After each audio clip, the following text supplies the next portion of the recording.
Olá, paz e graça a todos os irmãos. Estamos começando mais uma EB Digital, uma escola bíblica digital, elaborada para as igrejas batistas pioneiras de Palmitos e Riqueza em nossa congregação de Cambucica. Desejo e espero que todos estejam bem e que possam aproveitar, esses novos vídeos, desse tema, como testemunhar e discipular meus amigos, colegas e família. Faremos dois vídeos, para que eles não fiquem grandes, e o nosso texto básico aí é Mateus 28, 18 ou 20, a grande comissão, como nós conhecemos, e o texto nos diz o seguinte: Então Jesus aproximou-se deles e disse: Foi-me dada toda a autoridade nos céus e na terra. Portanto, vão e façam discípulos de todas as nações, batizando-os em nome do Pai e do Filho e do Espírito Santo, ensinando-os a obedecer a tudo o que eu lhes ordenei.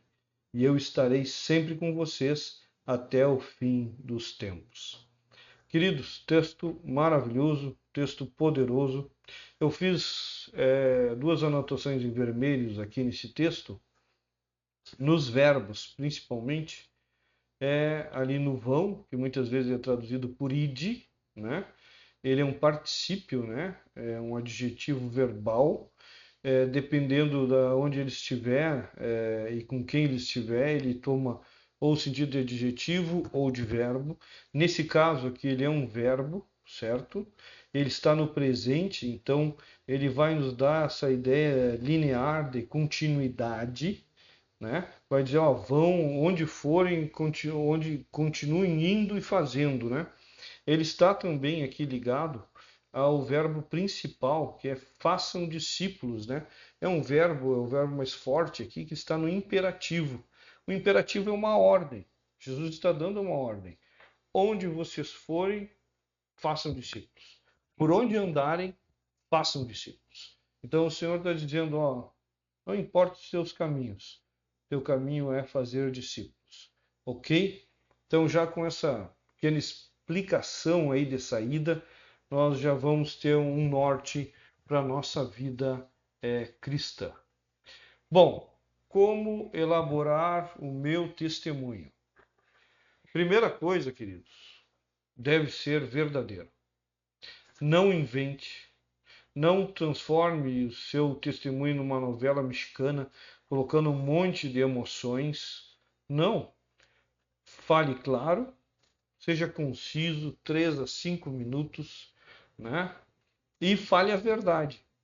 Ah, mas o meu testemunho tem cura, tem milagre. Ótimo. Fale a verdade. Eu fui curado, os médicos não sabiam o que aconteceram, as pessoas se espantaram. E louvado seja Deus, porque foi o Senhor Jesus que me curou. Glória a Deus. O segundo passo deve glorificar a Deus e conter a sua palavra. Glorificar a Deus é que o nome do Senhor seja valorizado, exaltado no teu testemunho. E deve conter a palavra de Deus, não deve ficar só nas tuas palavras. Diz, olha, tu conhecia a minha vida, como eu era, como estava perdido, que nem diz Efésios 2, eu estava morto nos meus delitos, nos meus pecados lá, sabe, nos meus erros, mas Deus me amou de tal maneira, como diz lá João 3,16, que morreu por mim, deu a vida dele por mim para me resgatar, para me dar uma nova vida, uma vida totalmente diferente. Então, fale da sua vida, mas pregue a palavra de Deus, sempre. Ele deve conter, eu botei, 20 minutos de quem você era e o que necessitava, 80% do que Jesus fez, está fazendo e fará. Então, não faça do seu testemunho 5 minutos de dor. Não, pelo contrário. E eu falei, olha, querido, eu estava perdido. Você me conhece, eu me conhecia, se não conhece, olha, minha vida estava num caminho terrível, triste, mas o Senhor Jesus me encontrou. E Ele me salvou. E eu entendi que Ele, me perdoando, me dava a autoridade, a liberdade de perdoar o meu passado, a mim mesmo, as pessoas, me dava a tranquilidade de viver o presente e retirava a ansiedade do futuro, porque agora ele estava no controle de tudo. Glorifica a Deus com o teu testemunho, né? Uma coisa boa é se você conhece a pessoa que você vai dar o testemunho. Por quê? Porque você pode já criar pontes. Se você está vivendo alguma coisa que ele já viveu, você já pode criar uma ponte com ele falando da glória de Deus sobre essa situação. E muitas vezes ele não teve essa experiência com Deus de passar por isso da forma que Deus está fazendo você passar. Outra coisa, ele está preparado para o seu testemunho, ele quer ouvir o seu testemunho, ele está ansioso por Deus, a situação é propícia, porque muitas vezes você vai dar o testemunho e não tem sucesso, porque a pessoa ainda não está quebrantada pelo Espírito Santo. E devemos nos lembrar, quando nós falarmos ali do discipulado, é o Santo Espírito que faz a obra, certo? Se isso não for possível, né? Ou você está num ônibus, está num avião, está na faculdade e a pessoa deu a oportunidade de você falar de Jesus, fale de Jesus. Fale de Jesus. Se apresente, sim, diga quem você é, mas comunique Jesus. Porque quando nós falamos de Jesus, aquela semente é plantada. Quando nós falamos só de nós, muitas vezes a pessoa não aproveita nada. Então, se não conhece a pessoa, fale de Jesus, fale do amor de Cristo, fale que o Senhor é maravilhoso, né? Evite jargões, né? Expressões evangélicas, igrejês, né, irmãos? A gente vive nessa cultura de igreja, muitas vezes a gente fala coisas que não têm cabimento para as pessoas, né? Que não estão na mesma cultura que a gente. Ah, porque a minha vida antes era cheia de problemas, eu estava nas concupiscências, né? Concupiscências, né? Meu Deus do céu, que século tu é, né? Então, assim, ó, evite esse tipo de coisa, fale uma linguagem normal, corriqueira, usual, né?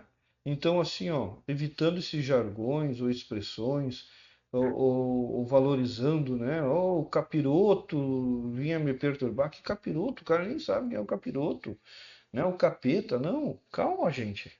Vamos falar de Jesus, né?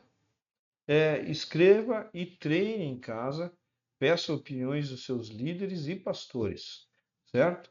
Então, escreve aí teu testemunho, lê umas quantas vezes e diz, pá, mas esse termo aqui eu acho que não está legal, dá para substituir, dá para fazer, né? Outra coisa, querido, ore sem cessar. Ore antes de dar o seu testemunho, ore durante o seu testemunho e ore depois do seu testemunho, certo? É essencial a oração. A oração é aquilo que nos liga a Deus, nos dá sensibilidade à voz do Espírito Santo, né? Uma coisa que eu quero no final aqui ressaltar para você é que pregue a palavra de Deus, mostrando o amor de Deus. Muitas vezes a gente prega a palavra de Deus, dá um testemunho dizendo, olha, e tu tem que aceitar Jesus, senão tu vai para o inferno. Irmãos, vamos escolher o melhor caminho, a melhor forma. Tem gente que pesca, né, com o que é ruim, nós pescamos com o que é bom. Muitas vezes é necessário dizer sim, o caminho dessa pessoa pode conduzir sim ao inferno. Mas a gente atrai as pessoas muito mais com amor do que com o inferno. Eu posso garantir a você. Que Deus te abençoe, que Deus te ilumine, que Deus te use na sua obra. Dê o seu testemunho.